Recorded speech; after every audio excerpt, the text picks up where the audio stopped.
আমার ছেলেকে আমি জিজ্ঞেস করলাম যে রাতে মাছটা করছি, মাছটা কীভাবে করব, তুই বল, আমি তাহলে করছি। আমার ছেলে বলছে, তুমি রান্না করছো যখন আমাকে এত কিছু বলতে হবে না, তুমি যাই রান্না করবে সেটা আমার কাছে ভালো লাগে।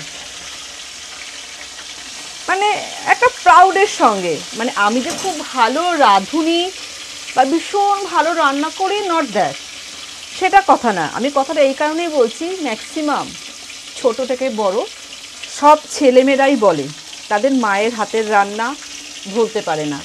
একটা মেয়ে যখন বিয়ে হয়ে শ্বশুরবাড়িতে, সেও বলে আমার মা এইভাবে করতো। ছেলেও বিয়ের পর তার বউকে বলে আমার মায়ের মতন করো না। মা থাকাটা একটা প্রাউড না, মায়ের হাতের রান্নাটা।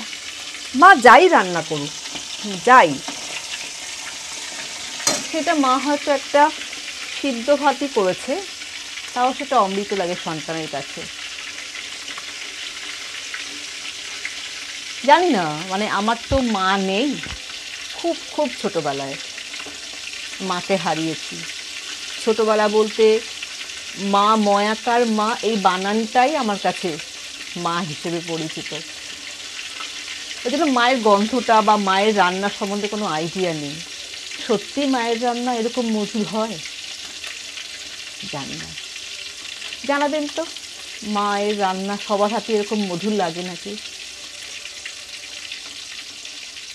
এই কথাটা বলছি কারণ অনেকেই না, মানে কি বলবো, মাকে না কেউ অযত্ন করবেন না, কেউ অযত্ন করবে না। মা যতদিন রয়েছে, অনেককেই দেখি, বিশেষ করে বিয়ে হয়ে গেলে বাবা মা তো মানে মেয়ের বাড়ি বা ছেলের বাড়ি যখন থাকে বা কিছু, মানে একটা গেস্টের মতন হয়ে যায়। আমার নিজেরই অনেক জায়গায় দেখা, সেগুলো মনে পড়ে গেল।